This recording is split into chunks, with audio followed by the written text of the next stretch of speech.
اسلامی سال کے آخری مہینہ ذی الحجہ کے پہلے عشرہ کے بہت فضائل ہیں۔ اللہ تعالیٰ نے سورہ الفجر میں انہی 10 راتوں کی قسم کھائی ہے۔ جو ان 10 راتوں کی عزت کرے گا اللہ تعالیٰ اسے 10 چیزیں عطا فرمائے گا۔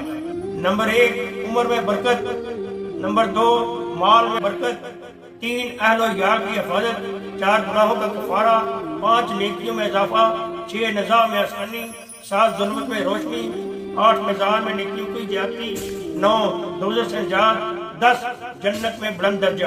اس عشرہ میں آدم علیہ السلام کی توبہ قبول ہوئی اور میدان عرفات میں اماں حوا سلام اللہ سے دوبارہ ملاقات ہوئی۔ اسی عشرہ میں حضرت ابراہیم علیہ السلام کو اللہ تعالیٰ نے اپنی دوستی سے نوازا اور حضرت ابراہیم علیہ السلام نے کعبہ شریف کی بنیاد رکھی۔ حضرت موسیٰ علیہ السلام کو اللہ تعالیٰ سے کلام کا شرف اسی عشرہ میں حاصل ہوا۔ حضرت داؤد علیہ السلام کی لغزش اسی عشرہ میں معاف کی گئی۔